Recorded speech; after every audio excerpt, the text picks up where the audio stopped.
del curso de Jaime. Jaime nos hace un curso a nosotros de Relaciones Internacionales, que es un curso que se dicta para alumnos de primer año. Y también yo tengo invitado a mis alumnos de quinto año, que son alumnos de Integración de Derecho Procesal. Sí, y olvidaba comentarles que al final cierra esta jornada Jaime, y después abrimos un espacio de rondas de preguntas, ¿bien? Así que eso, esencialmente yo tengo la cámara encendida, pero la enciendo solamente en la medida en que yo hago la presentación y que hago la exposición de cada uno de ustedes, y luego los invitados hacen sus preguntas a través del chat, ¿bien? Entonces, normalmente al final yo las voy anotando y les voy dirigiendo las preguntas a ustedes, ¿bien? Entonces les consulto si tienen alguna duda respecto de la metodología como para poder aclararla, o bien estamos claros. Y están incorporados los alumnos de Derecho Internacional Privado, entonces también saludo muy especialmente a la profesora Macarena Fernández, que también es profesora de Derecho Internacional Público, que nos colabora especialmente en esta área, en esta línea. Así que un saludo muy cordial, afectuoso para ti, Macarena, y nosotros acá en Chile, el día 16 de octubre, celebramos el Día del Profesor, así es que yo le reitero los saludos y el reconocimiento especial a todos los asistentes que son profesores. No sé si Pedro en Perú también celebran el Día del Profesor, pero los aprovecho yo de saludar súper cordialmente, muy afectuosamente, y reconocer todo el trabajo que hacen, porque en el fondo este año ha sido un año muy, muy particular, muy complejo, en contextos de pandemia. Entonces ha sido un sacrificio doble, y todo para que los jóvenes tengan el más alto nivel de preparación y de formación. Así que nosotros estamos muy, muy, muy conformes y muy honrados por el apoyo. ¿Bien? Así que eso. Feliz Día del Profesor. Es lo que yo les quería comentar en forma previa. Ya estamos en la hora. Así es que vamos a dar el inicio a la actividad. Bien. Los quiero saludar súper cordialmente a todos. Les quiero pedir a todos los asistentes que puedan en este instante apagar sus micrófonos. Ya todas las preguntas las vamos a dirigir a través del chat. Los invitamos muy cordialmente a este seminario que hemos denominado La Sociedad Civil y su aporte a la cooperación bilateral. Esto se enmarca dentro del proyecto de generación Diálogo Perú-Chile, Chile-Perú, que está a cargo del Instituto de Estudios Internacionales de la Pontificia Universidad Católica del Perú y del Instituto de Estudios Internacionales de la Universidad de Chile, bien con el apoyo de la Fundación Konrad Adenauer. Se viene desarrollando este proyecto de generación de diálogo desde el año 2010, bajo la premisa de la construcción de una nueva relación entre los dos países, basada en la confianza y en el mutuo entendimiento. Bien, a corto plazo, lo que busca este proyecto es informar a la opinión pública y a los tomadores de decisiones acerca del trabajo del grupo para incentivar el diálogo democrático y pacífico entre ambos países. Bien, a corto y largo plazo se busca lograr que los esfuerzos del grupo se vean reflejados en el actuar de todas las esferas importantes del gobierno, el Estado y la sociedad civil en el Perú y Chile, y que vean que sean vistos como positivos y necesarios.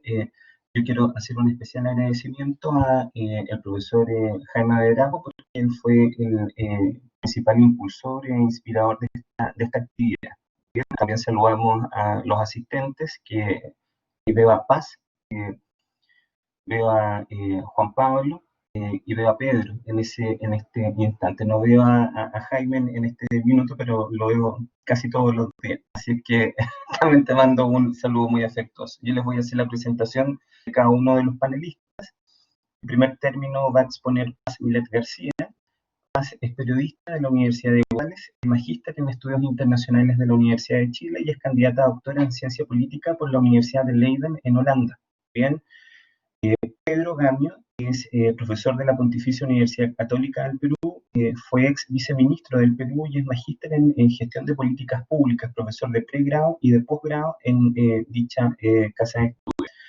Juan Pablo Glasinovich es abogado de la Universidad Católica de Chile, es magíster en ciencia política con mención en relaciones internacionales, también de la Universidad Católica, Master of Arts in Area Studies de la University of London.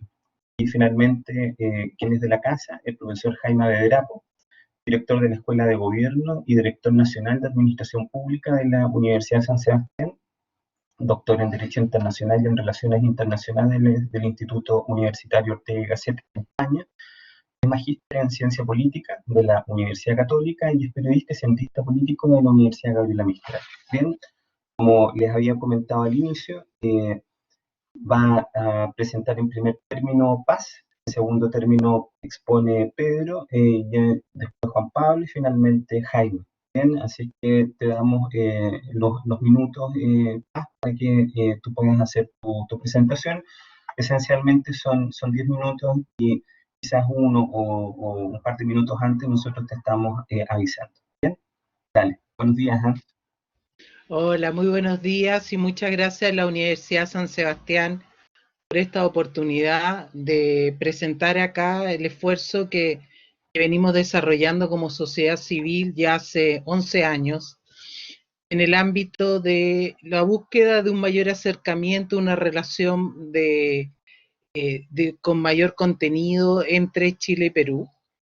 Y fundamentalmente lo que nosotros desarrollamos es el proyecto Generación de Diálogo, en el que participan el Instituto de Estudios Internacionales de la Universidad de Chile, el Instituto de Estudios Internacionales de la Universidad Católica del Perú, con el apoyo de la Fundación Konrad Adenauer.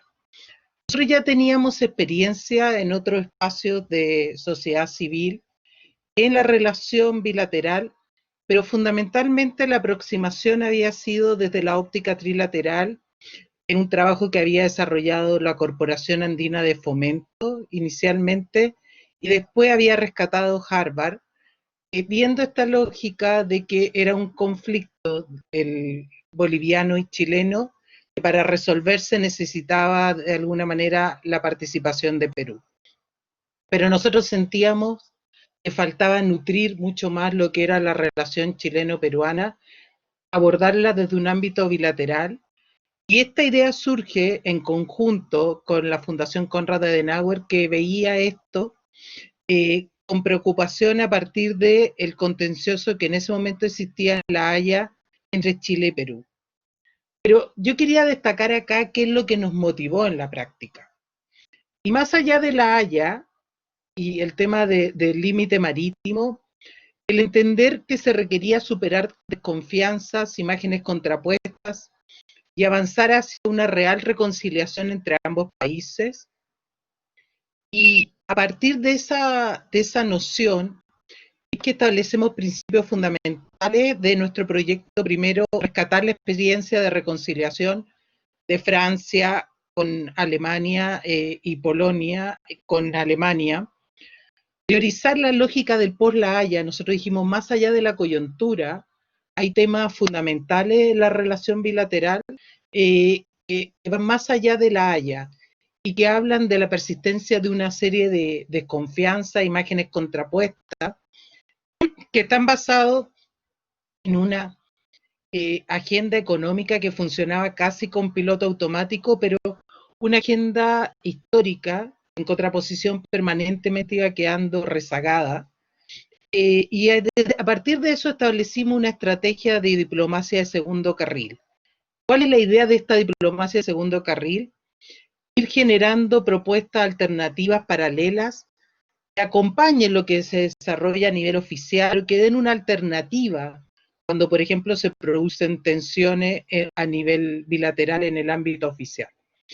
De esa perspectiva, nosotros desarrollamos un acercamiento multidimensional al tema, con representantes de los más distintos sectores de la sociedad.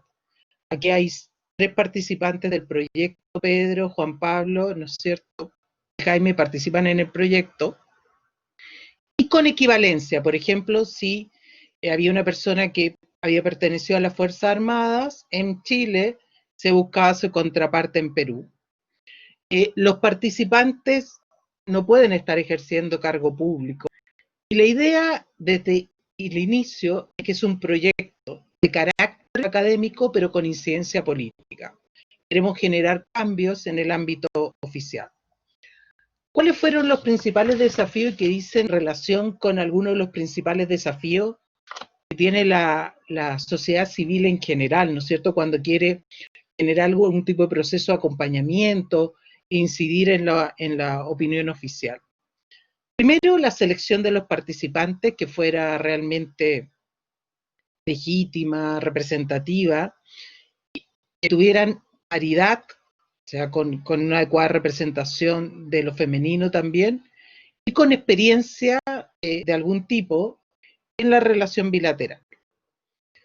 Un tema fundamental desde el inicio también fue la construcción de confianza, porque, por ejemplo, la Fundación Adenauer Perú buscó a nuestros contrapartes. Nosotros no habíamos conocido antes porque, bueno, este ámbito académico es bastante reducido, pero no habíamos tenido un acercamiento tan profundo como para desarrollar un proyecto de este tipo. Entonces, de alguna manera, nuestros 2 primeros años fueron un proceso de construir confianza, de ir trabajando conjuntamente, ir viendo qué líneas de trabajo podíamos desarrollar. En esa perspectiva también un desafío fundamental fue determinar el momento en que no íbamos a ser visibles y optamos por ser visibles, pero con productos, aportando de manera efectiva a la relación bilateral en un intento por cuidar permanentemente el proceso. Nosotros, por ejemplo, no queríamos que nuestras reuniones salieran en la prensa, porque veíamos que, por ejemplo, podía filtrarse cualquier tipo de declaración, y primó el concepto de Chatham House, que lo que hablábamos de manera reducida en nuestras reuniones no se hiciera público, y eso posibilitó que cuando saliéramos a la vía pública fuera con propuestas concretas, con nuestros productos, pero también teniendo una confianza muy potente entre los distintos equipos.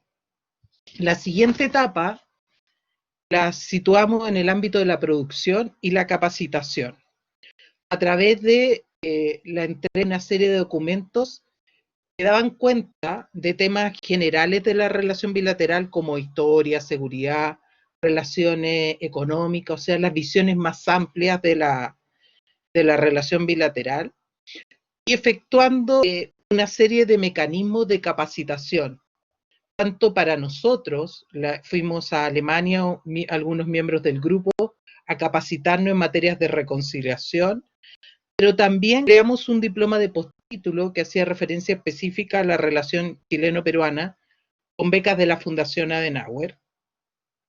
Y ahí empezamos también a desarrollar, a ampliar nuestras reuniones bilaterales. Pasaron de ser un espacio meramente privado también a un espacio público en que proponíamos, ¿no es cierto?, nuestra mirada respecto a la relación bilateral, pero nos acercábamos a distintos sectores de la sociedad civil, sectores académicos y también al mundo político. Yo creo que un hito en este proceso fue la generación de una serie de recomendaciones para los gobiernos en el escenario post-La Haya. Nosotros inmediatamente reaccionamos frente al fallo, efectuando una serie de recomendaciones, alrededor de 60, que daban cuenta de las áreas que nosotros pensábamos que debían desarrollarse a partir, ¿no es cierto?, del fallo, tratando de asumir el fallo como un hito positivo que da un espacio para una construcción de una relación mucho más fecunda. Y en este inicio de esta nueva etapa, nuestro énfasis fueron los jóvenes, a través de lo que se llamaron, y todavía existe, la generación de becas de buena vecindad, en que 3 estudiantes chilenos pueden ir a Perú a investigar y 3 estudiantes peruanos pueden viajar a Chile. Durante estos años esto no se pudo hacer a raíz de la pandemia, pero por ejemplo los mejores trabajos de estos estudiantes nosotros finalmente los publicamos y les damos oportunidad de incidir e insertarse en el mundo académico. También otro hito a partir de esta segunda etapa fue la incorporación de las cancillerías en nuestras reuniones. Ellas tienen una mesa oficial. Tradicionalmente nuestras reuniones públicas son 2 mesas, una que es con miembros del proyecto y otra que es con el mundo oficial. Nos entrega su visión respecto a lo que nosotros estamos trabajando, a los temas que nosotros estamos trabajando, y también asumimos una mayor visibilidad pública con, de alguna manera, acceso a los medios de comunicación. Asumimos un error que habíamos cometido y es que hoy nuestras publicaciones tienen un nuevo formato hacia la búsqueda de mayor incidencia, porque estos documentos de trabajo que habíamos generado no tenían espacio, por ejemplo, dentro de las bibliotecas, entonces nos trasladamos hacia publicaciones tipo libro y generamos nuestra página web, es generaciondediálogo.org. Pero eso para nosotros no fue suficiente porque es muy difícil cuando uno tiene un proyecto de tanta duración. Nuestra experiencia nunca había durado tanto un proyecto y la verdad es que permanentemente uno tiene que ir readecuando a lo que significa la agenda oficial, pero también cómo va evolucionando la relación entre países.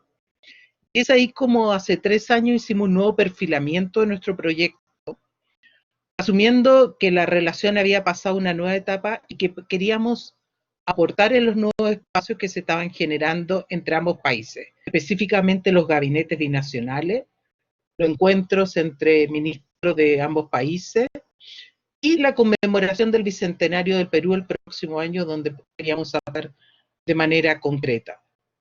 Y además a esto se unió que muchos de nosotros estábamos trabajando en una lógica prospectiva, en la construcción de escenarios futuros, y veíamos importante que nuestro trabajo se viera complementado con esto que estábamos desarrollando tanto a nivel de investigación como de docencia.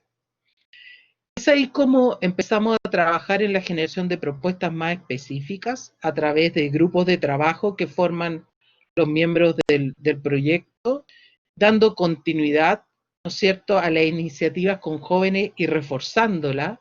Por ejemplo, ahora en nuestras reuniones bilaterales permanentemente desarrollamos una reunión con jóvenes. Tradicionalmente estas reuniones las hacemos en universidades, entonces buscamos tener un encuentro con ellos donde se plantea algunos de los temas que estamos trabajando. Aparte también de publicar, como les decía, los mejores artículos de ellos y de continuar con las becas. Y nuestra última publicación yo creo que da cuenta de esta evolución, de cómo hemos avanzado en estos 11 años. Nuestra última publicación se llama Una visión de futuro de las relaciones chileno-peruanas. Me parece que es un salto cualitativo en esta complementación de esta visión de futuro de cómo podemos trabajar en el largo plazo. Ahora, a raíz de la pandemia, nuestros encuentros se han tornado en virtuales. El último fue sobre Chile y Perú frente a la pandemia. Y el próximo va a ser el 26 y 27 de noviembre, que vamos a abordar el primero el escenario internacional y en el segunda mesa Chile y Perú de cara al Bicentenario. Y estamos muy auspiciosos de un libro que está generando el Premio Nacional de Historia de Chile, Sergio González Miranda, que forma parte de nuestro proyecto, y que es un libro que aborda a las distintas personalidades que pueden haber aportado a la relación bilateral. Un libro sobre integracionistas, que da cuenta no solo de una evolución histórica, sino que también de actores que desde los más distintos sectores han colaborado en la relación bilateral. Y que responde también a nuestro interés de rescatar experiencias positivas que ayuden a la relación bilateral. Por último, para concluir, yo quería hacer una evaluación, rescatando también lo que significa esto desde el punto de vista de la sociedad civil, de cómo hemos evolucionado estos 11 años, cuáles han sido los logros y más que dificultades, me gustaría hablar de desafíos, porque yo creo que también como sociedad civil es muy importante la capacidad de resiliencia y de estar permanentemente enfrentando estas dificultades. Yo creo que nuestro principal desafío inicial fue la construcción de confianza y ahí permanentemente, bueno, nos estuvimos probando y viendo cómo podíamos nosotros participar en este sentido, qué labores podíamos desarrollar de manera conjunta y adquirir legitimidad, no solo frente a nuestros pares, sino también a las autoridades. Durante el proceso del caso de La Haya surgieron una serie de iniciativas bilaterales, pero que permanentemente estaban saliendo en la opinión pública. Y en ese momento fuimos cuestionados, bueno, ¿por qué ustedes no salen en la prensa? ¿Por qué no sale lo que están discutiendo? Nosotros dijimos, miren, nosotros estamos cuidando el proceso.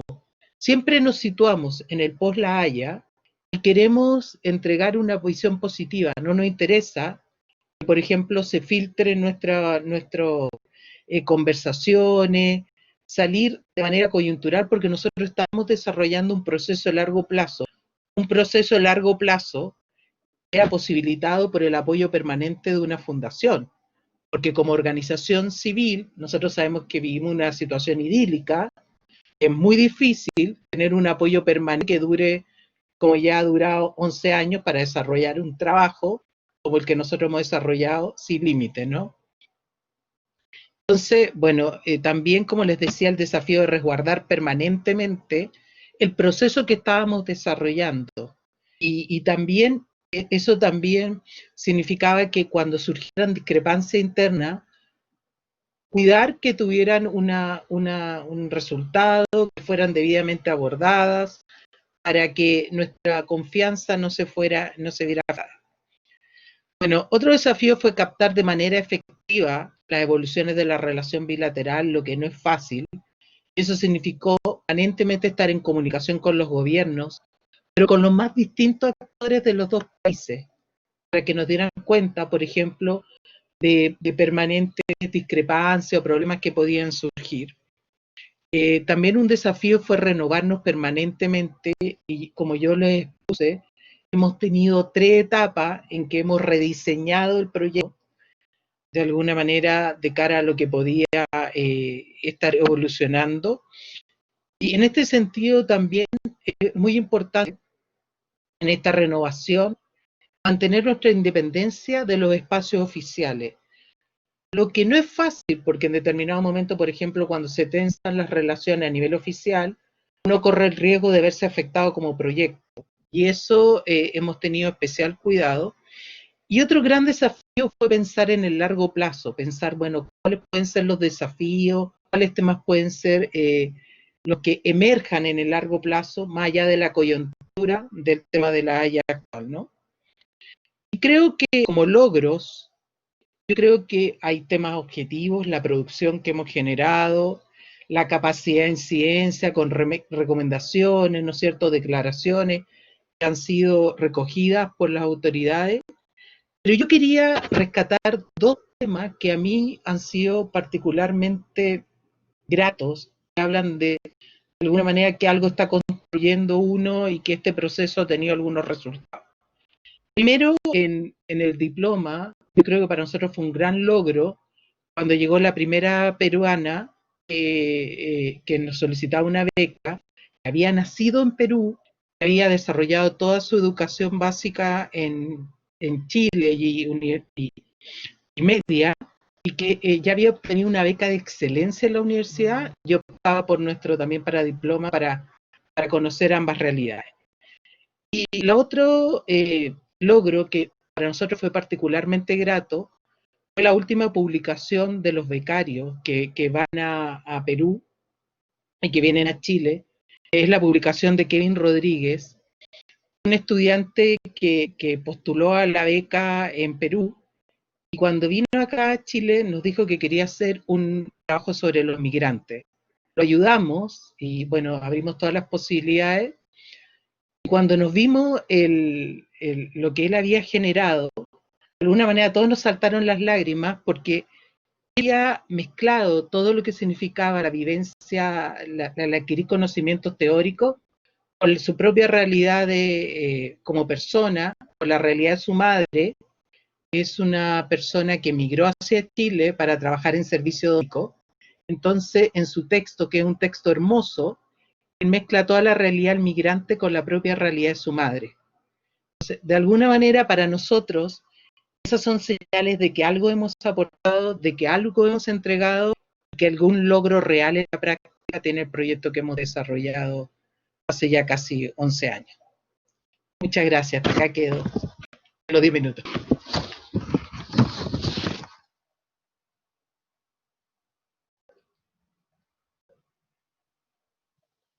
No te escuchas, Julio. Estás... Entendido. Perdón. No, lo que estaba comentando era agradecer a Paz y sobre todo la importancia del proyecto Generación de Diálogo, porque dos naciones que son hermanas han tenido conflictos en el pasado, entonces no solamente la construcción de confianza depende de lo que hagan los estados con sus políticas propiamente tal, sino que también el trabajo que haga la sociedad civil. Por lo tanto, yo creo que este elemento que contributa a la cooperación bilateral desde la perspectiva académica ha rendido su fruto. Uno de los efectos es justamente que podamos tener acá a nuestro siguiente invitado, que es don Pedro Gamio Aita, que fue ex viceministro y es profesor de la Universidad Católica del Perú. Pedro, te damos la palabra para que nos expongas la visión desde tu nación. Y yo lo que te quería comentar es que en el contexto de la pandemia también tenemos alumnos peruanos, muchos alumnos peruanos de intercambio, así que también los invitamos hoy día a escucharlos, a ustedes y especialmente a ti, un connacional. ¿Bien? Bienvenido. Muchas gracias. Mi saludo a Paz, a Jaime, a Juan Pablo.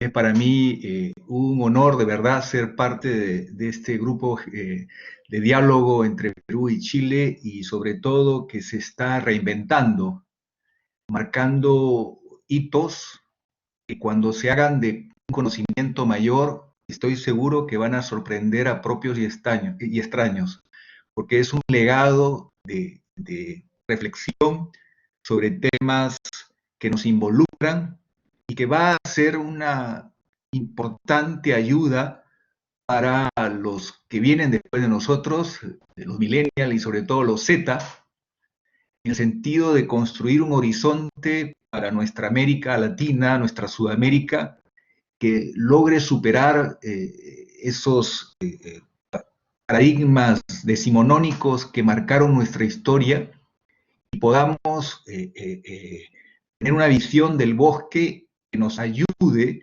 a asumir retos tan difíciles hoy, envueltos en una pandemia, envueltos en una crisis profunda que está golpeando en diverso grado a nuestros países, pero creo que hay muchas ideas, muchos planteamientos, muchos testimonios, desde las energías renovables, por ejemplo, como reto entre nuestros países, hasta hoy no materializado en términos de integración, pero con muchas ganas de seguir analizando por qué no logramos materializar esa gran oportunidad para nuestros pueblos, pero también otros temas, como muy bien ha dicho Paz, el tema de la experiencia viva que se recrea constantemente, los migrantes, y también hechos que tienen que ver con la seguridad de nuestra región, los problemas de Venezuela, los problemas que todavía tiene Bolivia, todo lo que tiene que ver con el contexto, pero vistos bajo una visión de cómo hacer que nuestra región haga mejor para posicionarse en el mundo y buscando que la mayor aspiración de quienes fundaron nuestras repúblicas se materialice en un esfuerzo común y que haga que la fortaleza institucional y los valores que nos hacen mejores personas sean los que inspiren a los líderes que nos gobiernan, y que haya más rendimiento de cuentas y más retroalimentación con los jóvenes y con la sociedad civil, porque creo que el grupo de diálogo ha hecho un trabajo extraordinario para despertar el interés y la conciencia crítica de distintos stakeholders, distintos actores de nuestra comunidad sobre la importancia de pensar en nuestra historia, en nuestro presente y sobre todo en nuestro futuro. Temas como el cambio climático, temas como la seguridad de nuestros pueblos y cómo compartir esa visión de conjunto. Yo había preparado una presentación del tema de fondo que voy a compartir con ustedes, pero no podía dejar de mencionar algunas palabras ante la auténtica y sobre todo espontánea reflexión de Paz, que no ha necesitado ayuda alguna, y esto me parece importante. En esta presentación sobre la vigencia del multilateralismo. Tengo algunas cosas que quisiera evidentemente compartir con ustedes. No sé si me pueden ayudar porque ya está subida la presentación.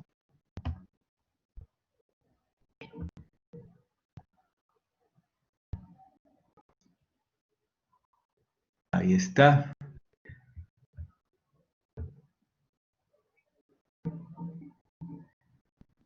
Naciones Unidas, que es el organismo que expresa mejor que nadie este acuerdo o esta comunidad multilateral, está evidentemente atravesando por momentos difíciles, ganando evidentemente un protagonismo en medio de el debate tan fuerte que hoy se da en la comunidad internacional entre globalismo y nacionalismos.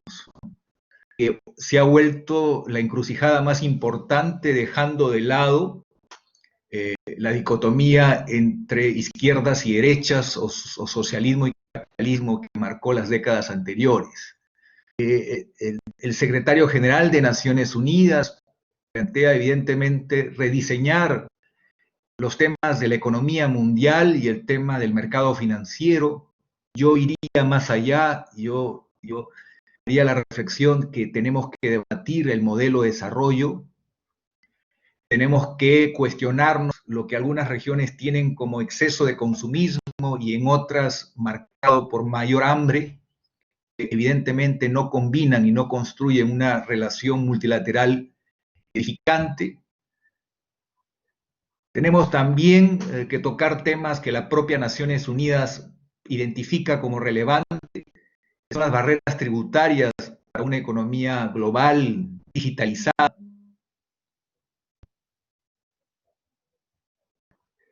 El hecho de que el mundo se incline a un bilateralismo, que es, según los entendidos, el globalismo más peligroso, cuando se prioriza la soberanía como fin en sí mismo.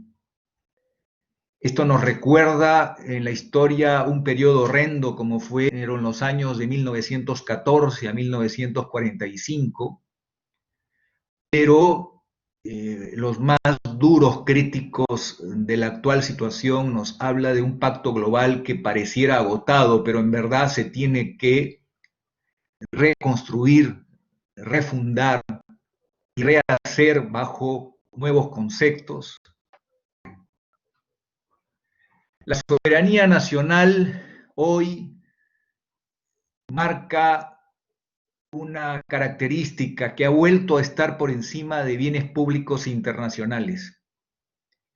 Y el propio Estados Unidos, sin dejar de mencionar al Reino Unido y a otros países, esta es una característica singular de sus gobiernos. También subsisten y se agravan fracturas en el sistema multilateral de comercio. La apertura de los años 90 hoy está en ciernes. Hay que tomarnos en serio el tema de la huella de carbono y la huella ecológica.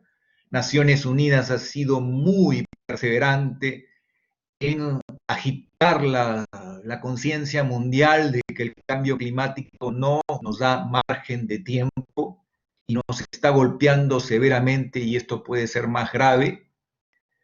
La importancia de la sostenibilidad, la importancia de reconocer que no hay comunidad global que pueda salir adelante con índices cada vez más críticos de desigualdad y pobreza, ahora agravados por la pandemia.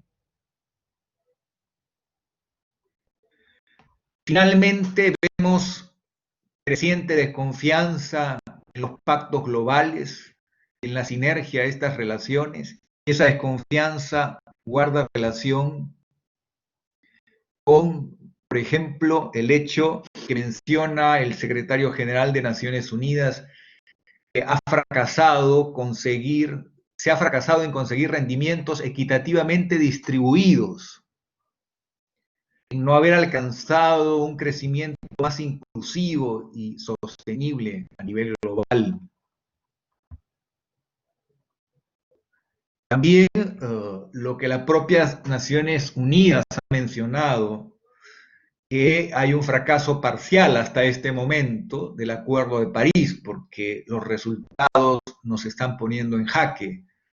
Y la propia pandemia ha desnudado esa realidad. Esto evidentemente confirma que hay una crisis global y que es un punto de quiebre.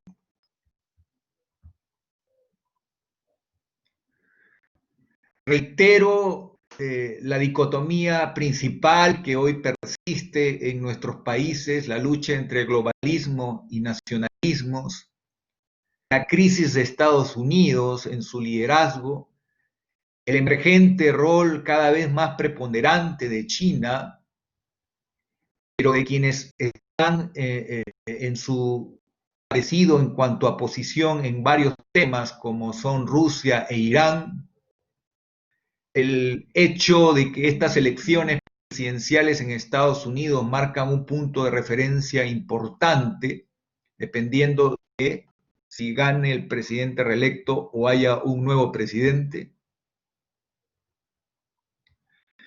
También el hecho de que hay retos y vergüenzas compartidas a nivel global. Por ejemplo, el tema de que no hay soberanía de la tecnología. Ese es un límite para nuestros nacionalismos. Entender la cuarta revolución industrial hoy en pleno apogeo, que brinda grandes oportunidades. El creciente poder de las empresas de tecnología que marcan hoy el crecimiento a nivel global y el reto y amenaza, sobre todo un tema que advierten nuestros profesores de filosofía de nuestras universidades, el peligro del nuevo dominio de las personas bajo el control total de la información e incluso de lo que deseamos, lo que consumimos o a dónde nos movemos. China y la Unión Europea defienden hoy como posición política la importancia del multilateralismo frente a un Estados Unidos que en el gobierno de turno la está minando esa importante institucionalidad, ganada con esfuerzo después de la Segunda Guerra Mundial, pero también hechos controvertidos que no pueden pasar inadvertidos, como que Cuba, Rusia y China son miembros importantes hoy del Consejo de Derechos Humanos de Naciones Unidas, marcando evidentemente una pauta de conducta de los países de que prime hoy la buena relación económica, muy lejos, dejando de lado los valores democráticos. Se resalta la defensa de los derechos humanos de los ciudadanos y ciudadanas del mundo. ¿Cómo esto guarda directa relación con lo que pasa en nuestros países, en nuestra Sudamérica?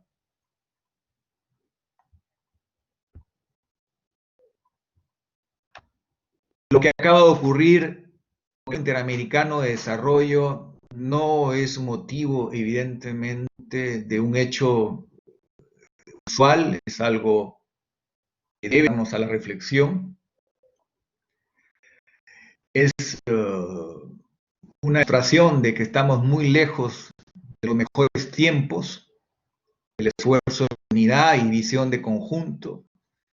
Es un hecho triste que 16 países hayan optado por el mecanismo pragmático de abstenerse de votar, no obstante que importantes líderes de la región, entre ellos expresidentes de Chile, hayan tratado de que esto no se dé, que haya una mayor conciencia de lo que se gana y lo que se pierde en esta elección.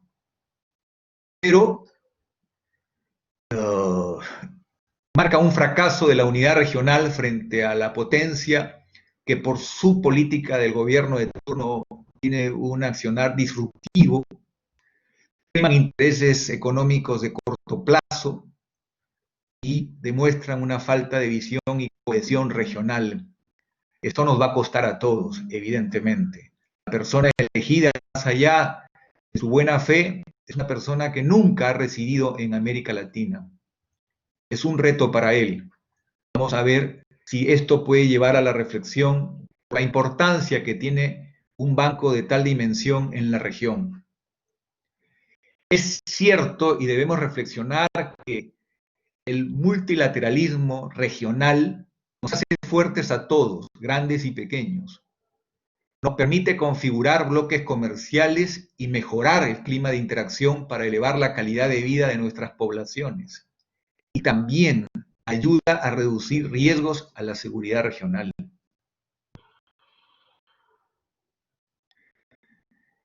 En distintos autores he podido recoger una idea prevaleciente de profesores de nuestras universidades, de la Universidad de Chile, de la Universidad Católica del Perú, en el entendido que Brasil sigue con una tendencia hegemonista y que esto no ayuda al futuro del regionalismo y del esfuerzo de fortalecer el multilateralismo en la región.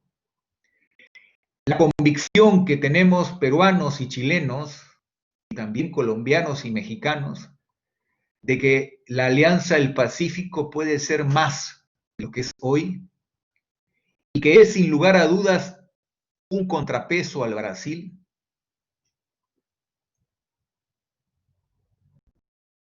Decir con crudeza y con dolor en el fondo del alma el fracaso de don Simón Bolívar cuando en 1826 pretendió unirnos. Evidentemente ese fracaso sigue vigente al día de hoy, pero no nos vamos a rendir porque es más lo que ganamos que lo que perdemos. Y si hay oportunidades y futuro es la fuerza de la cohesión y la unión como pueblo continente. Mencionar el tema de Escazú, iniciativa que lideró el ex gobierno o el gobierno anterior de Chile, una iniciativa importante que hoy no ha caminado a pesar del esfuerzo de varios actores. En verdad es un tema controvertido, pero en materia de derechos humanos existe jurisdicción internacional.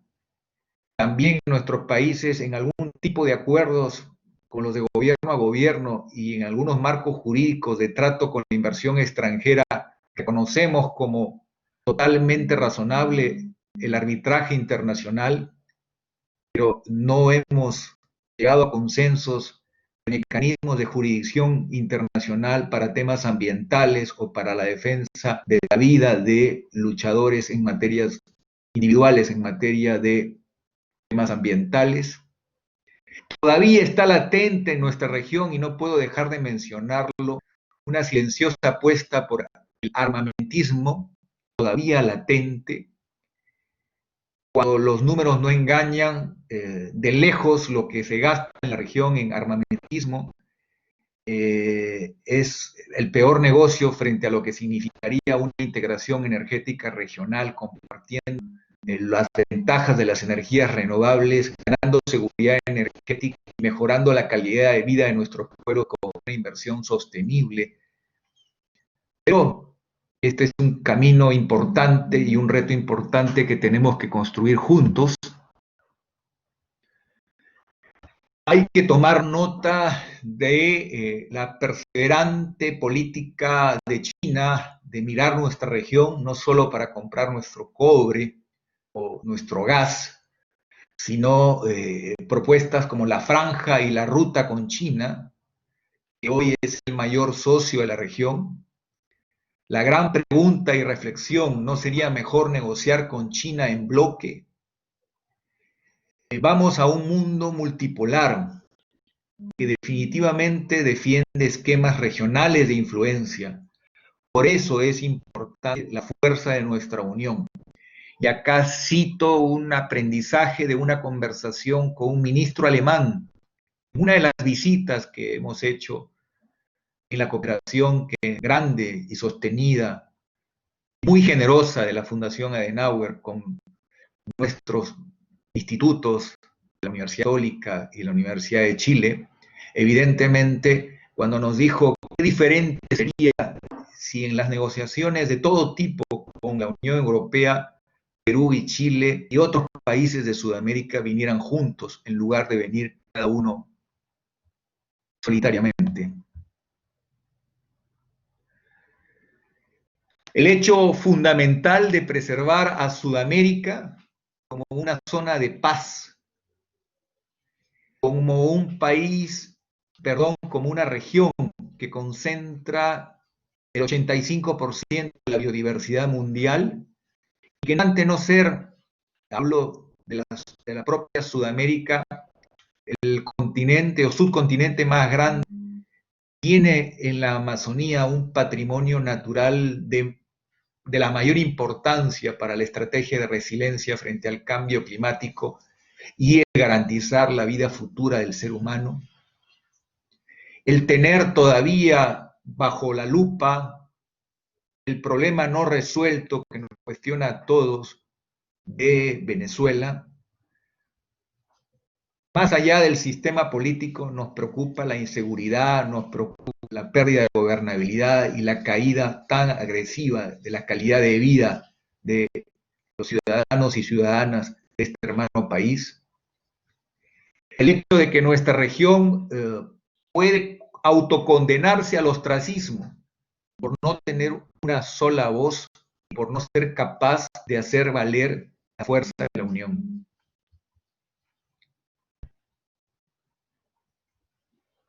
¿Cuál es el futuro de este multilateralismo?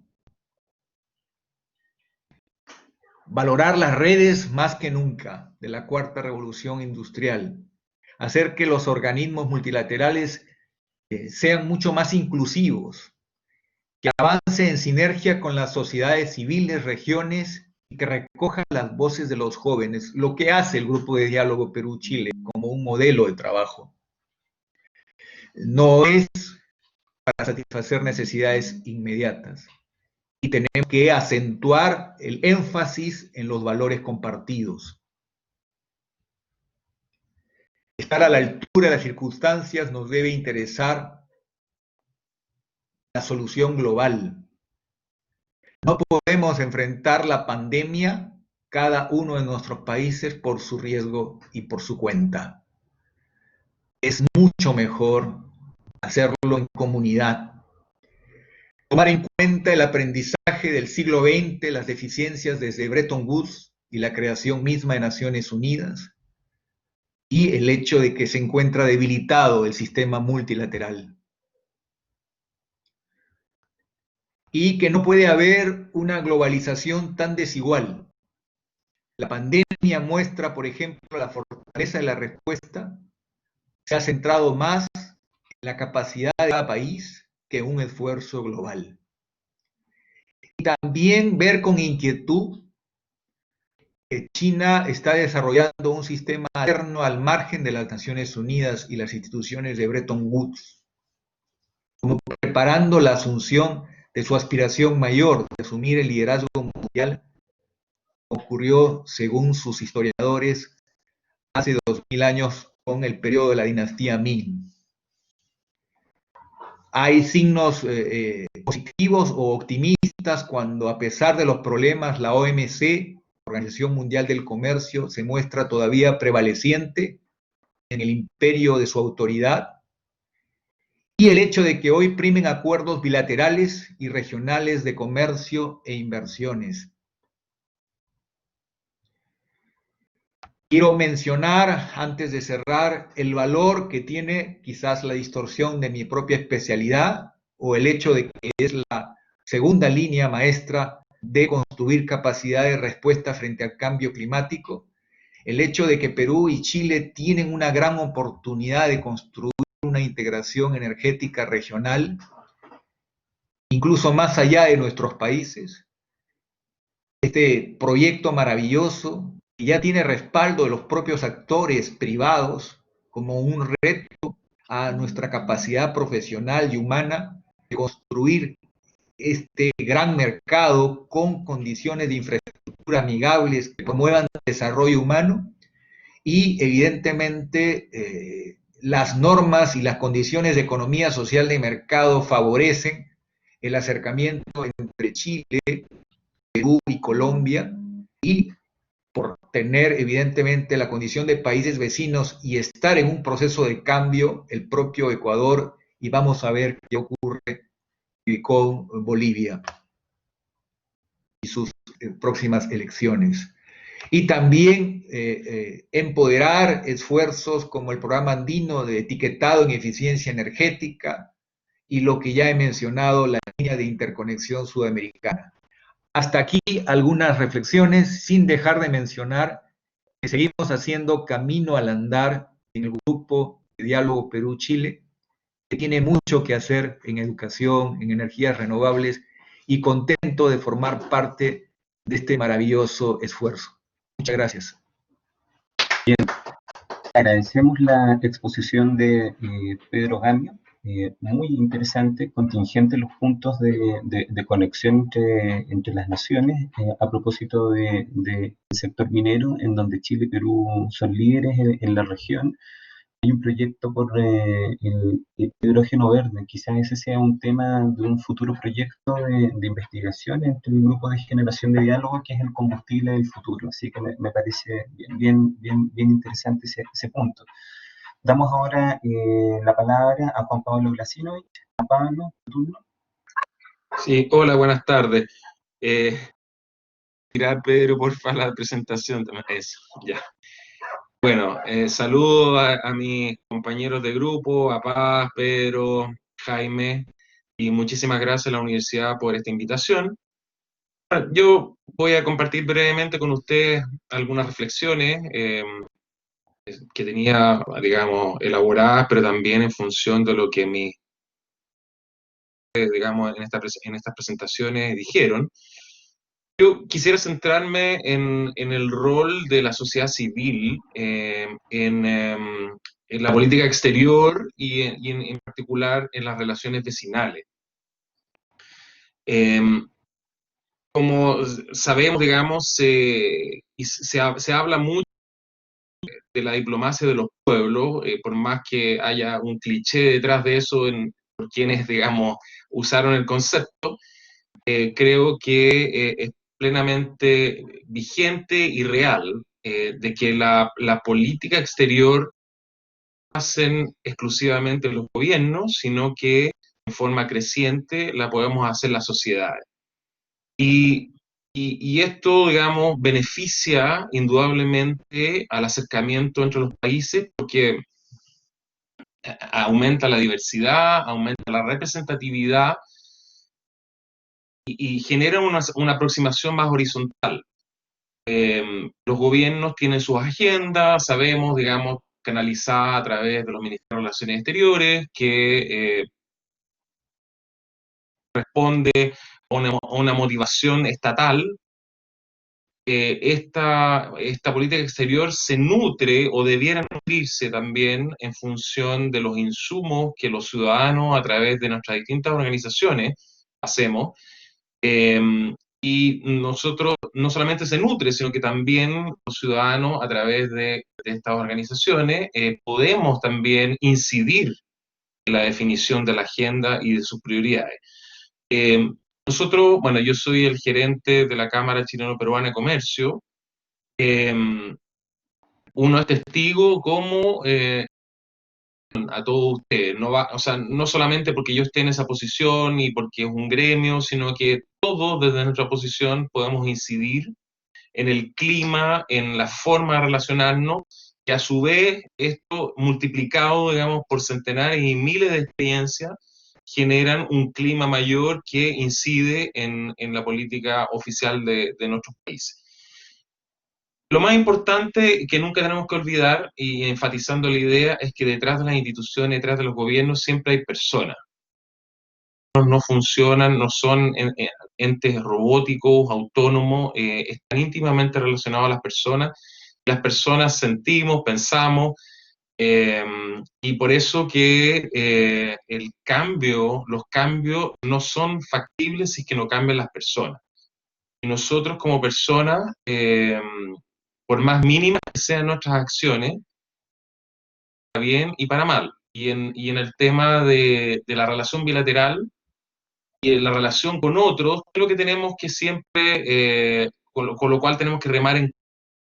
Todos tenemos, digamos, estereotipos, tenemos, eh, eh, digamos, percepciones construidas por la historia, porque siempre, digamos, la mente humana tiende a simplificar y reducimos las imágenes de nuestros vecinos, dentro de los mismos zonas donde viven, etcétera. Y cómo se amplía esta imagen, se termine con este estereotipo, es cuando hacemos el esfuerzo de conocer a la persona y establecemos un diálogo.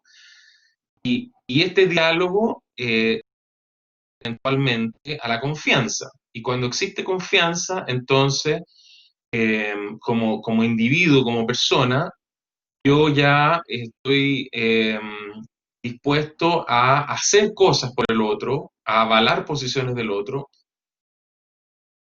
tragarme lo que eventualmente me diga la prensa o lo que me diga una política, digamos, gubernamental. Entonces, el llamado es ese, digamos, es que nosotros como miembros de la sociedad podemos hacer una contribución muy relevante.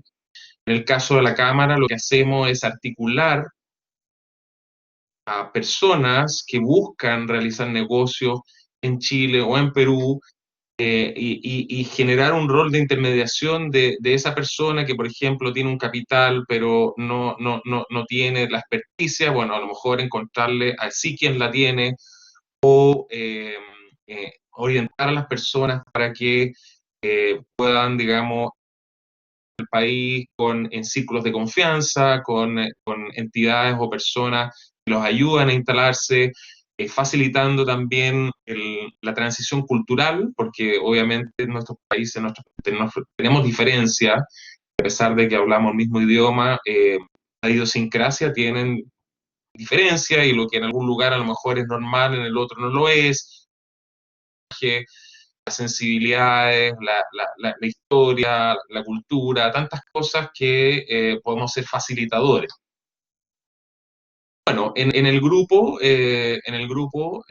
claramente tenemos esa lógica, o sea, cómo desde nuestros distintos ámbitos de especialidad, de funciones, tratamos de incorporar estas distintas dimensiones y hacérselos presente al Estado, a través, digamos, de su política oficial, pero también incentivando y promoviendo el empoderamiento y la actuación de la sociedad civil. Yo creo que en esa línea es interesante también cómo el efecto de la globalización no solo ha hecho que los ministerios de Relaciones Exteriores, digamos, y los estados pierdan la centralidad, en el sentido que en el siglo pasado tenían el 100% de la intermediación y de la iniciación y del diseño e implementación de las políticas exteriores. En este mundo donde estamos más interconectados, indudablemente hay más actores, y por lo tanto el Estado, de ser el principal y único implementador de política exterior, pasa a ser uno más, muy relevante por supuesto, pero pasa a ser uno más. Y nosotros, como sociedad civil, tenemos un espacio cada vez mayor. Y en nuestros países también, a nivel subnacional, está también generándose el fenómeno de una descentralización también en materia de política exterior.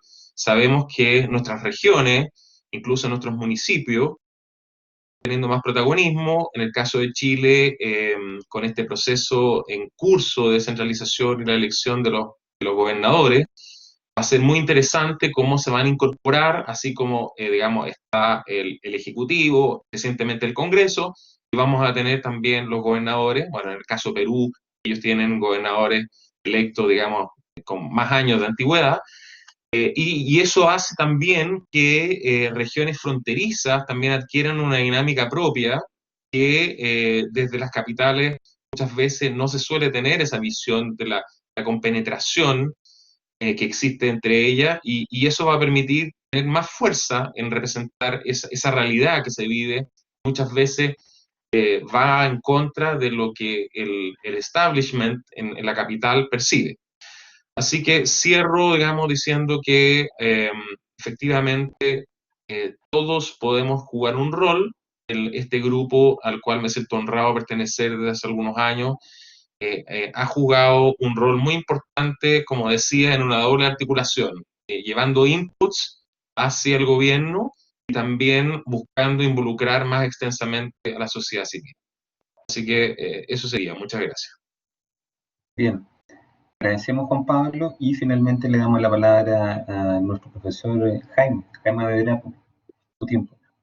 Muchas gracias, Julio. Muchas gracias por haber puesto a la disposición a la facultad, a la carrera de Derecho para esta actividad. Y me parece de un lujo haber podido escuchar a nuestros invitados de hoy.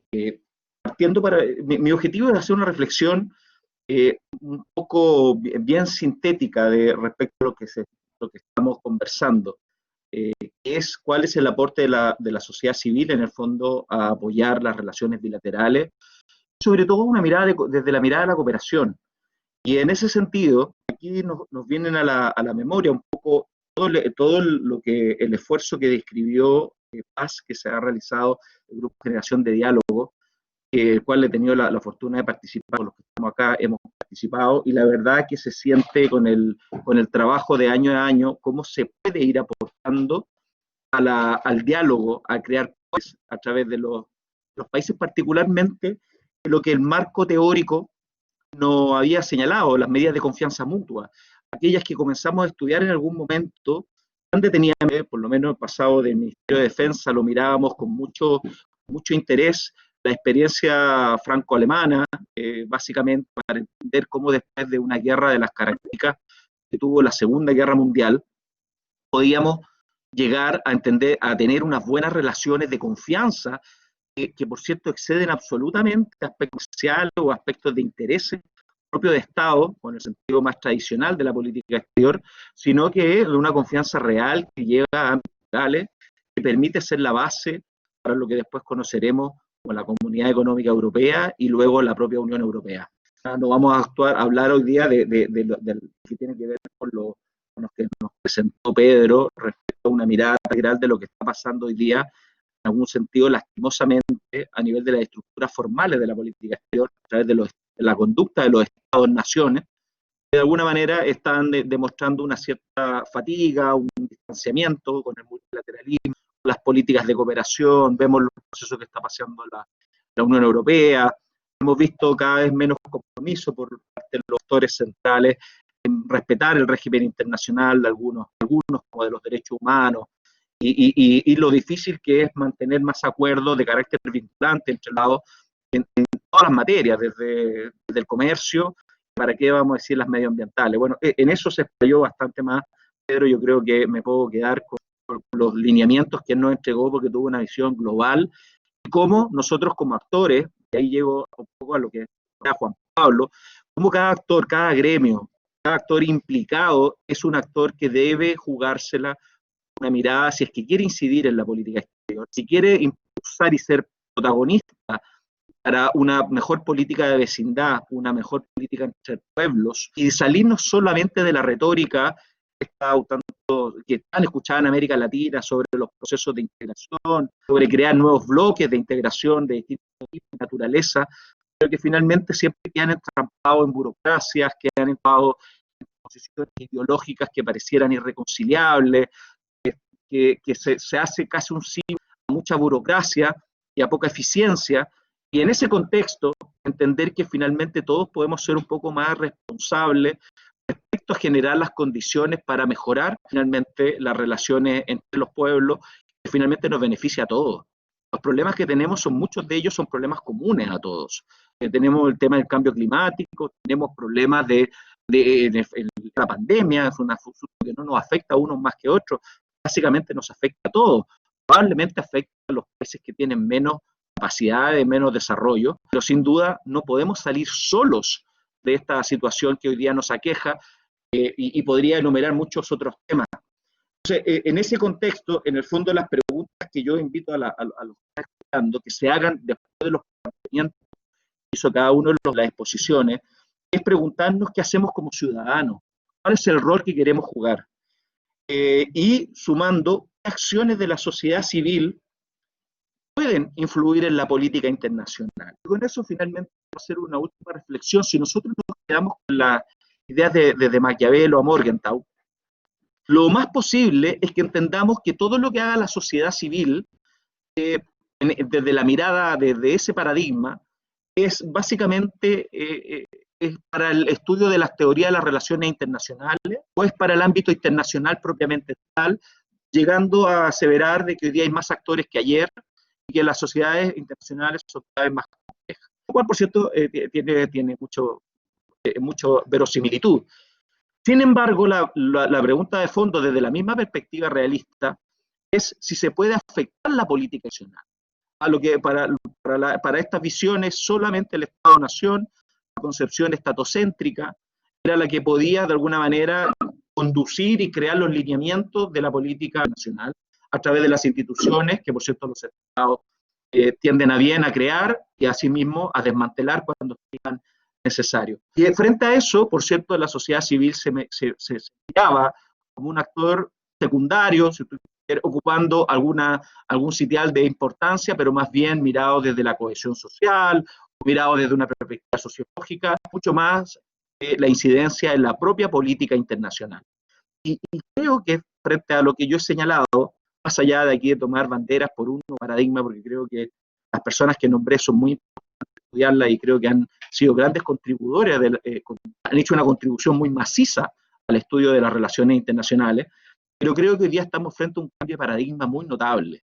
Hoy día los sujetos que se organizan, las sociedades civiles, particularmente desde el lado democrático, tienen no solamente la posibilidad, sino que de alguna manera la responsabilidad de mantener ciertos aspectos que nos permitan mejorar la vida y la prosperidad y el bienestar de nuestros propios pueblos. Ya no es solamente una responsabilidad de las autoridades que gobiernan. Por tanto, la sociedad civil se organiza, que coopera y que busca colocar medios en torno a ciertos fines, con una cierta coherencia, también tiene la posibilidad cada vez más de influir en lo que decía Juan Pablo de alguna forma, incidir en la política que asumen sus respectivas cancillerías. La Cancillería hoy día no es una situación de toma de decisiones por paredes, como se veía en el siglo XIX, donde el canciller era todopoderoso, omnipresente, para tomar todo tipo de resolución allende de la frontera. Hoy día no, hoy día tiene un proceso de legitimación, en donde las políticas públicas hoy día nos indican que cada vez la sociedad civil debe por mutuo propio participar en aquello. Termino relevando el trabajo que se ha hecho a través del Grupo de Acción de Diálogo. Ojalá pueda mantenerse Paz, que ha sido en este pivote, tú que has sido la central. No sé cuánto más se pueda, pero en la medida que nos vamos ajustando a las realidades que cada año demanda el proyecto, creo que se han podido hacer verdaderas contribuciones.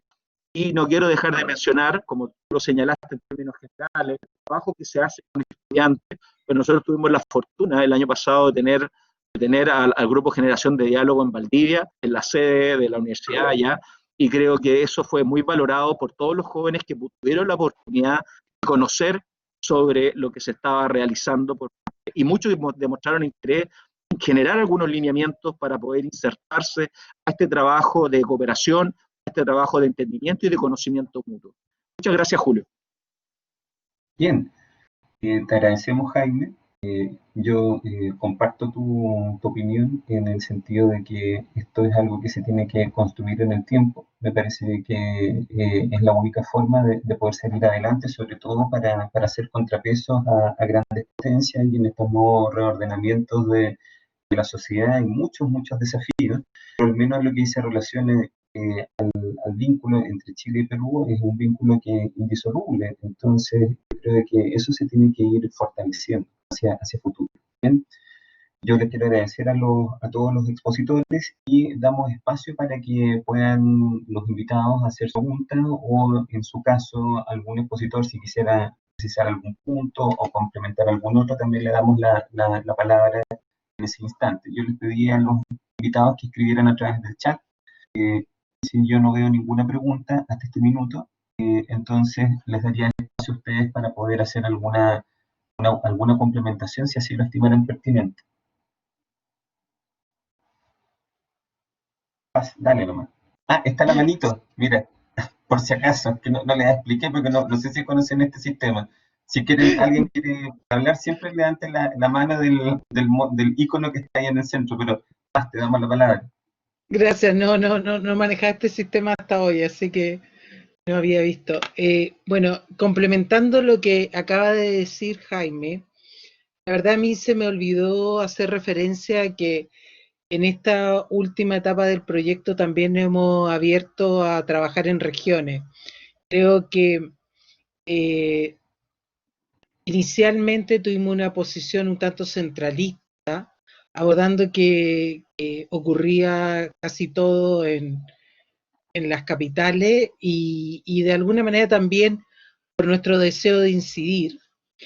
Y en el último tiempo, bueno, antes habíamos tenido una experiencia de ir a la zona de fronteras, pero en determinado momento dijimos, bueno, la relación bilateral es más allá de la frontera, y creo que en ese sentido hemos tenido experiencias notables, por ejemplo, las visitas que hicimos a Arequipa, la que nombró Jaime en Valdivia, con una participación realmente muy grata de los estudiantes de la Universidad de San Sebastián, que realmente se comprometieron con nuestra visita y tratando de demostrar que, bueno, que Santiago no es Chile, pero que también estos temas son de interés del país en su conjunto y no solamente de las regiones fronterizas.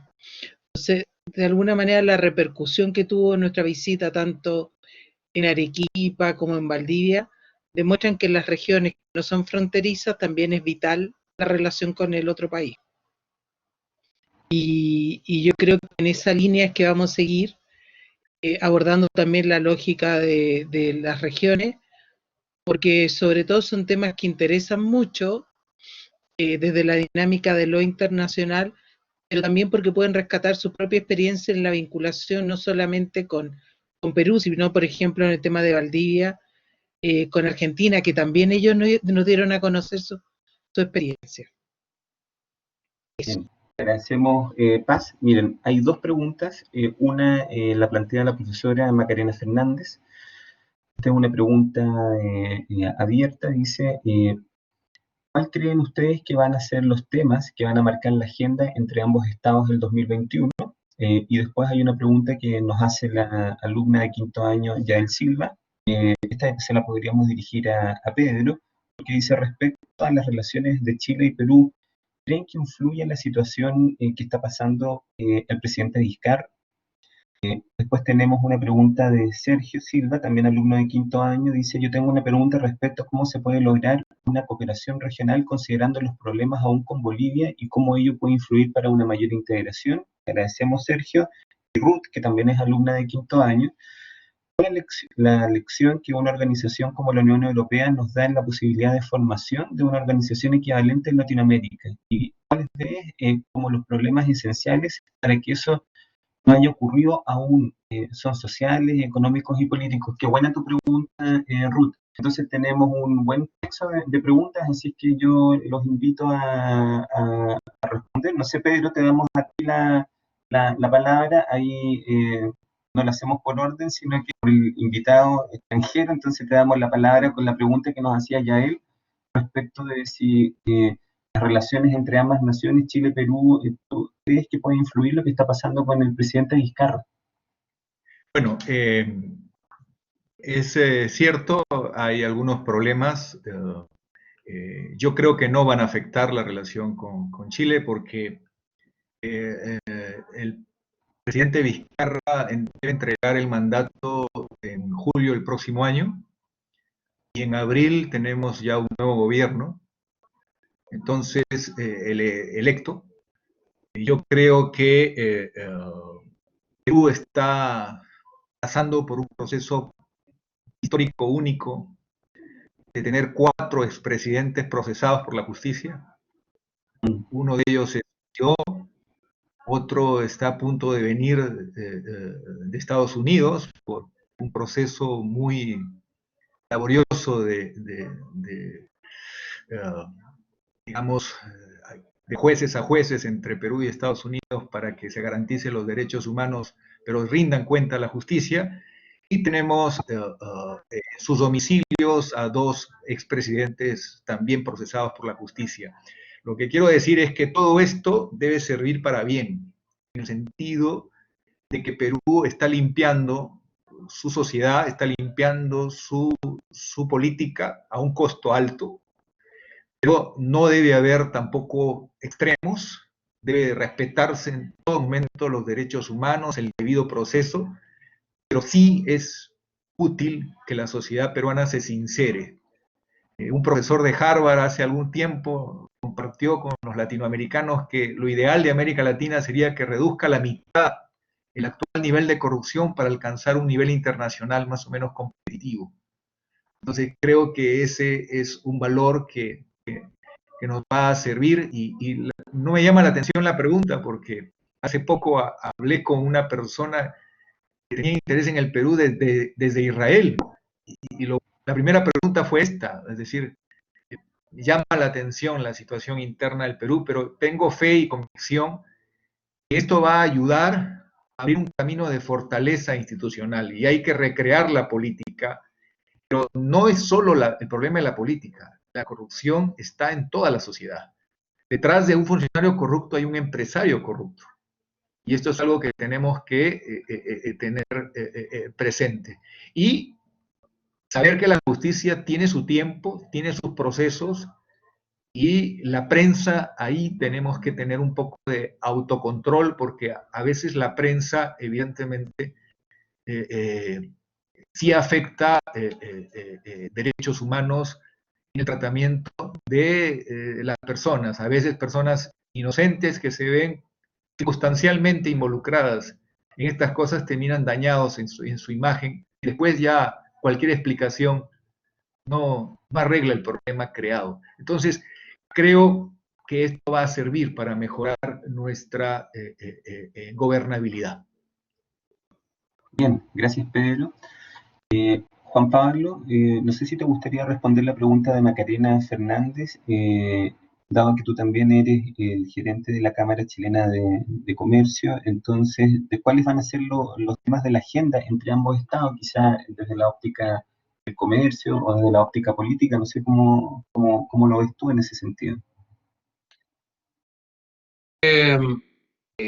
Sin perjuicio de que la integración de nuestros países avanza a veces silenciosamente, el mundanal ruido, digamos, de estos años se va a concentrar internamente. Nuestros países, tanto Chile como Perú, están pasando por procesos políticos complejos. Entonces, los ciudadanos están mirando, bueno, en el caso de Chile tenemos la próxima semana, digamos, la votación por si hay o no reforma constitucional y después viene una sucesión de elecciones. En Perú también, lo dijo Pedro, también van a definir candidaturas presidenciales. Así que yo creo que a nivel, digamos, genérico vamos a estar mirando internamente porque es mucho las emociones, lo que está en juego, digamos, en cada uno de nuestros países. Pero siguen, digamos, los avances en materia. Yo creo que lo que hay en estos momentos lo que tienen que avanzar es en cooperación concreta, por ejemplo, en materia de la pandemia. Ahí hay mucho en función de lo que ha acontecido en estos meses y las experiencias. Hay un campo amplio de colaboración que va desde procurar una vacuna conjunta hasta el tema del movimiento de personas, que ha estado restringido, digamos, y que se han sacado lecciones valiosas. Así que yo pensaría que, desde mi opinión personal, el 2021 va a estar más bien marcado por una inercia de lo que se está avanzando, con pocas actividades, porque nuestros ciudadanos y autoridades van a estar volcados a los tremendos desafíos de lo cual depende, digamos, nuestra suerte como república, y a partir de ahí retomar la senda más política de integración. Eso diría. Bien, gracias. Yo te quiero plantear a ti que le respondas a Sergio, alumno de quinto año, es cómo en tu opinión se puede lograr una cooperación regional considerando los problemas de Bolivia, cómo ello puede influir en la integración. Y después Sergio complementa y dice, si existe alguna hoja de ruta de integración entre Chile y Perú, considerando que en Perú existe una mayor valoración por sus pueblos. Creo que Sergio se refiere a los pueblos originarios, dando valor inclusive a sus idiomas, a diferencia de Chile, que se aprecia una desvalorización hacia los mismos. Pensando que en el norte del país compartimos muchas comunidades andinas que habitan el territorio. Muy buena la pregunta de Sergio Silva, que es alumno de quinto año. Te damos la palabra. Muchas gracias. Bueno, fundamentalmente yo creo que la situación de Bolivia es un tema siempre presente, fundamentalmente porque lo ha planteado no solamente a nivel bilateral, sino también a nivel regional y multilateral. Y cuando se cuestiona nuestra política exterior, se cuestiona fundamentalmente la vinculación con los países vecinos, ¿no? Más allá del resultado del fallo de La Haya, sin duda hay la necesidad de generar un diálogo, porque ya vimos, por ejemplo, en el tema que trabaja Pedro en gran medida, de avanzar, por ejemplo, en el marco de un anillo energético de UNASUR. La gran limitante fue la poca proclividad de Bolivia de enviar gas hacia Chile, porque el gas lo quiere utilizar como mecanismo de negociación. Entonces, efectivamente, una limitante que hay en materia de integración, no solo a nivel de hechos concretos, sino también de imagen, de la voluntad de seguir avanzando. Nosotros hemos planteado en determinado momento, por ejemplo, la posibilidad de desarrollar un diálogo como el que desarrollamos con Perú, con Bolivia, y nos hemos encontrado con dos limitantes fundamentales. Uno, que hay una sociedad civil, de alguna manera, que ha estado poco dinámica o muy limitada por los pocos espacios que tiene, y que no podemos identificar actores que en la práctica tengan incidencia a nivel político, y también la falta de voluntad política de avanzar en un diálogo crucial en una agenda de una diplomacia de segundo carril con Chile. Entonces yo creo que mientras no existan las voluntades políticas ni la opción por el diálogo, claramente va a haber una limitante para una cooperación, una integración regional real. Y en el ámbito de lo cultural, no hay que olvidar que en el marco también de lo que planteaba Juan Pablo, de cara al 2021, uno de los temas cruciales es la conmemoración del Bicentenario peruano. Y en ese ámbito, los países están aproximándose desde las más distintas perspectivas.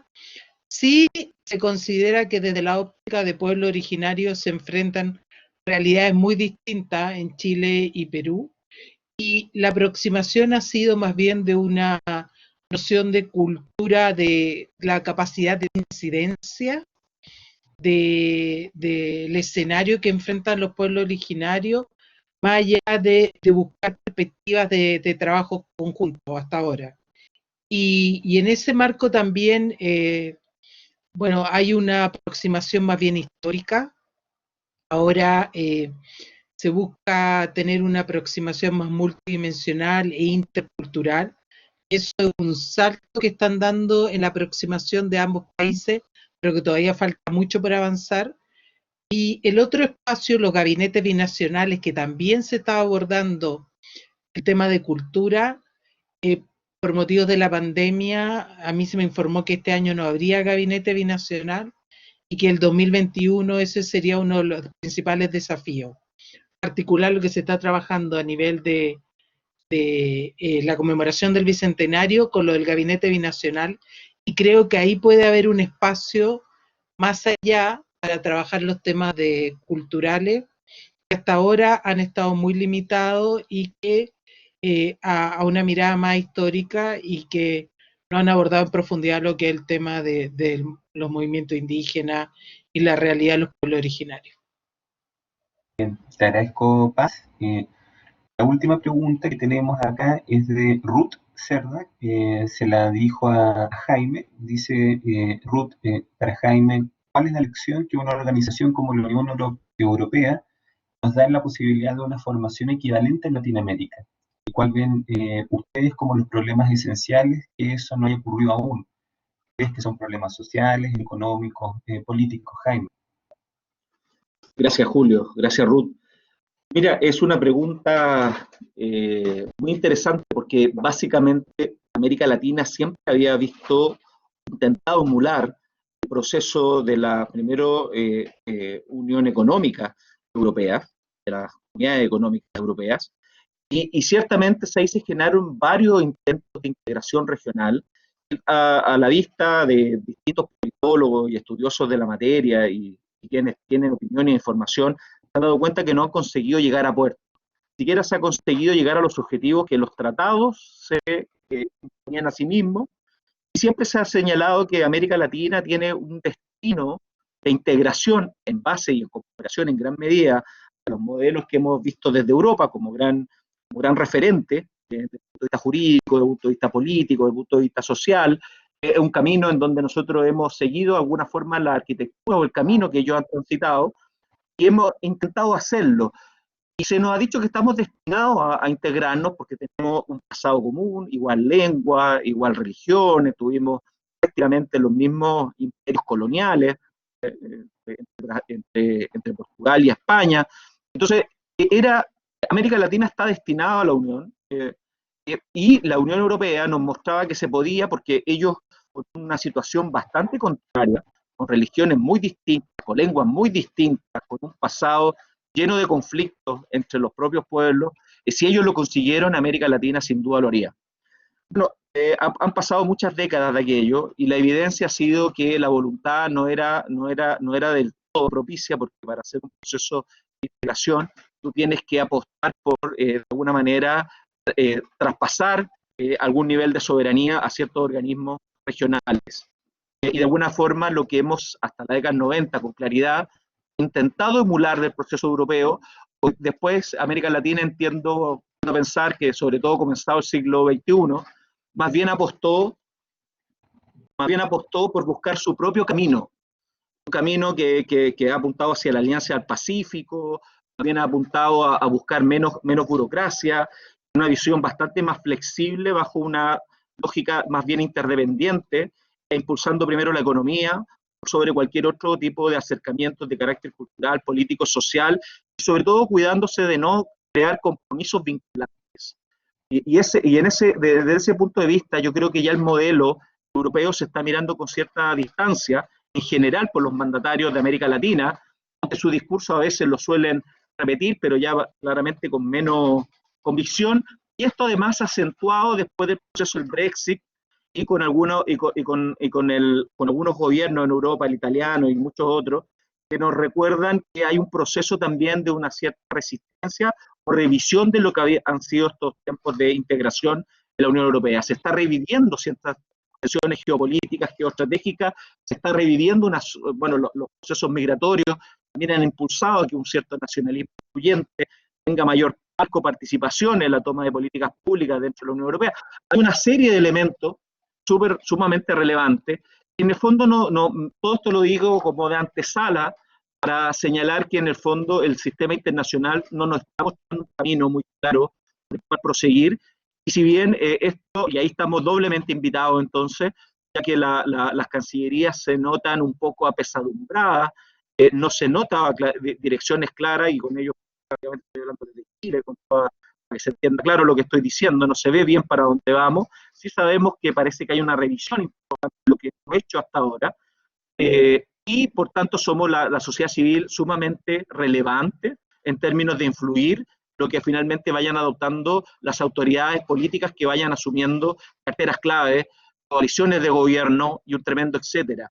Yo creo que debemos reencontrarnos con espacios para crear cooperación y puente, pero en un contexto que no es especialmente fácil. Al ser especialmente fácil, y con esto sí termino, Julio, lo peor es replegarse. Lo peor es pensar que ya no hay cómo hacer las condiciones para avanzar en energías limpias. Hay aspectos positivos, por cierto, yo más bien me acentué las complejidades estructurales, pero hay una sociedad civil que ha despertado bastante y que en sí mismo está con yo diría que con un nivel de conciencia muy superior, y que finalmente está por temas medioambientales, está por los pueblos originarios, está por revisar la estructura heredada de los tiempos de la modernidad. Vuelvo a terminar con un contexto de pleno cambio de época. Gracias, Julio. Bien.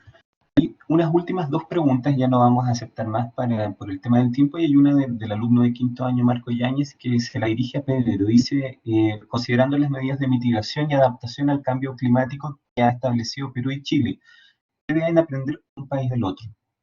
Gracias, Marco, por tu pregunta. Pedro. Sí, gracias.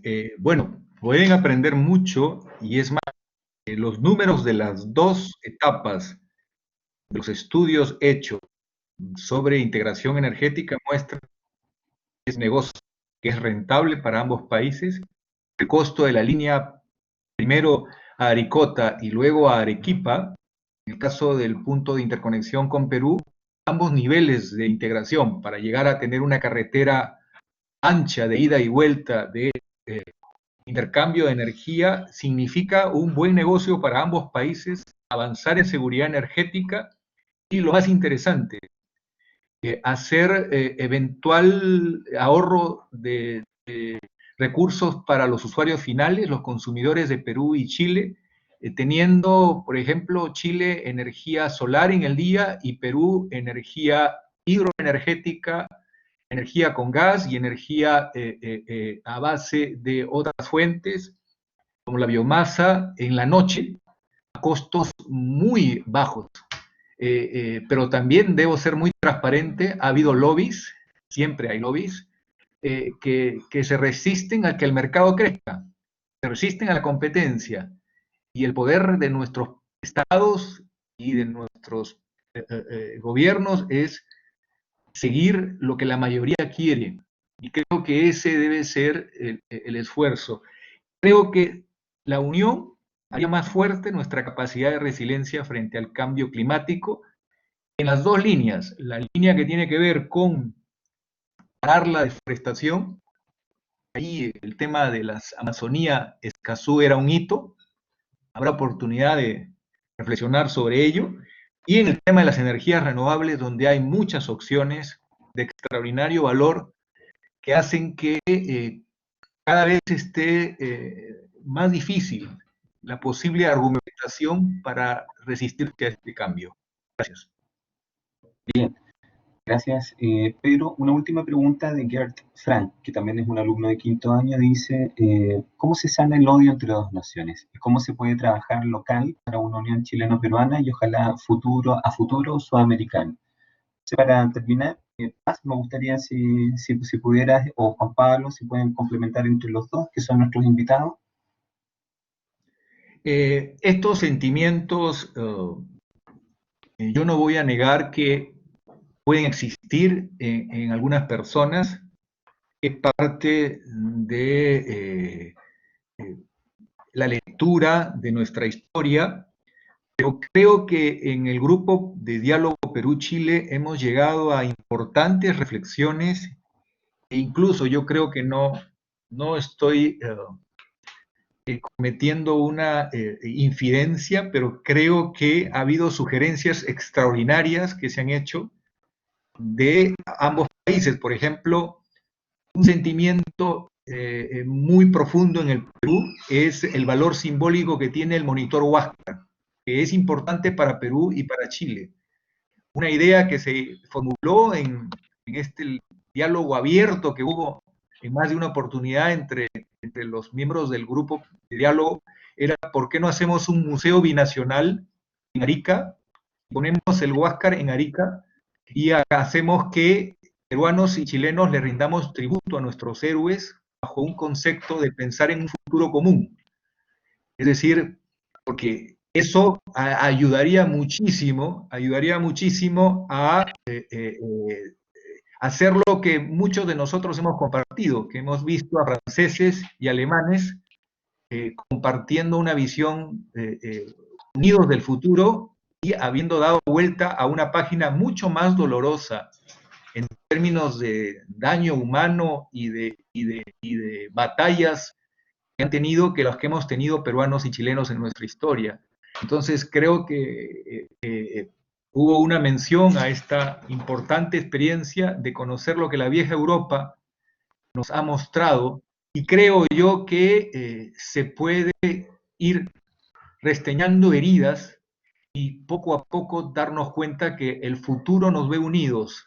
Ese sería el mejor negocio y la mejor convicción para quienes queremos para nuestros hijos lo mejor de la vida.